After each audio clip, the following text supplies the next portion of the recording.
Business isn't always a matter of life and death, but sometimes it is. Today we're in Cockeysville, Maryland, talking with Chrissy Wohltmann, the founder of K9 to 5, a personalized dog walking and boarding company servicing the entire Baltimore metropolitan area with a stable group of employees and upwards of 200 customers. And while many women can identify with putting a career on hold to start a family, Chrissy's incredible journey in keeping K9 to 5 alive after she got pregnant is one that you will never forget. You said, hey, you and your husband decide we really want to start a family. You've got this business that has taken off. Mm-hmm. And again, working your passion, it's a big thing we talk about, but you say you're going to start a business, you get pregnant with twins. Going in, scheduled for a C-section on a Tuesday. And on Monday, my husband arrives home to me being unresponsive on the master bed. So they took me to GBMC, and in the triage, probably about 45 minutes in, all hell broke loose. And my whole entire bed was soaked with blood. And so I basically I was hemorrhaging, because I literally lost all the blood that we have in our body on the table. I was on a breathing tube this whole time, and I was in the hospital for about, when it all said and done, about 3 weeks. And I met my kids on day 5. This is something, I'm sorry. It's okay. It's something that a mom should have the opportunity to meet their children on the first day, the first second. I'm so sorry. You're not. I understand completely as a father of twins.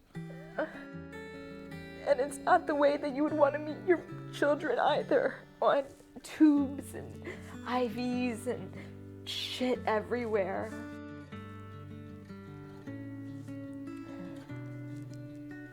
So it was an opportunity that I feel like that I just, was promised and I didn't get. So it's just something that I work with.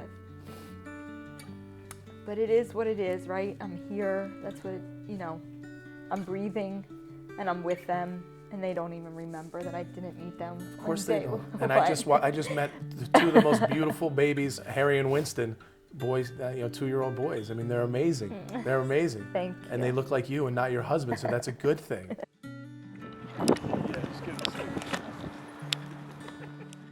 This is what drew me here, because you're running this business and you're doing great, but you have this unbelievable trials and tribulations went along with this, and you persevered, right? And here you are. That was 2 years ago, right? Yeah. And the business is still running. I mean, I know it wasn't a thought at the time. Oh no, it was a thought in the hospital. Was it? Yeah, 24 blood transfusions later, Is that what it was? 24? 24 blood transfusions. I hold a record at UBMC. Oh my God. Mm-hmm.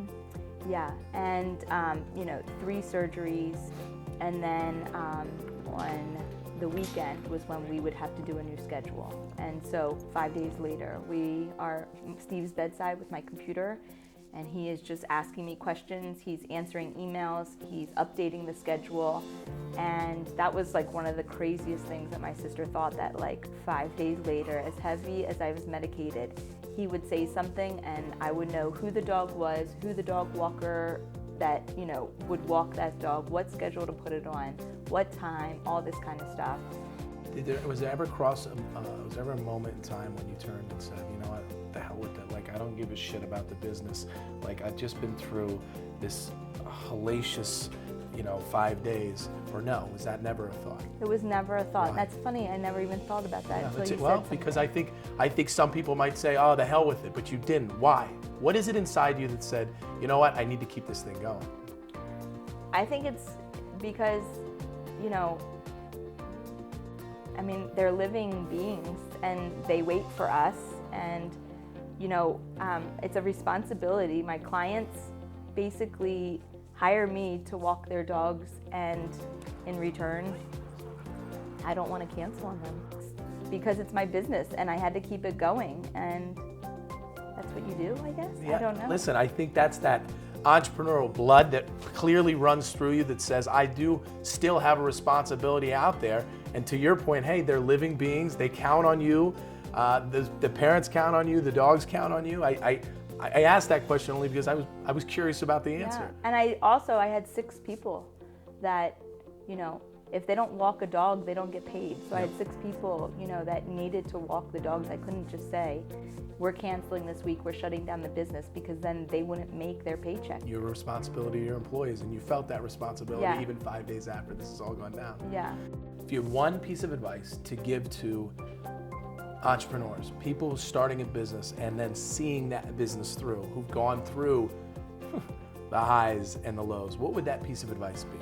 Just to be good in everything that you do, and that will filter through, you know, that will filter through to your customers, no matter if it's, you know, what I do coming into their homes, or whether it's a service that they're seeking or a product.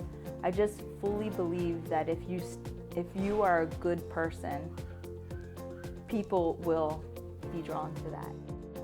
Chrissy Wohltmann, in the truest sense of the words, is an entrepreneur and an American small business owner. Her work and her passions are based on love for her dogs, for her clients, and most of all, for her children. And when she nearly lost her life, she nearly lost them all. But she never gave up. She never stopped fighting. And now she has 2 beautiful growing boys, a healthy growing business, and a brand new leash on life.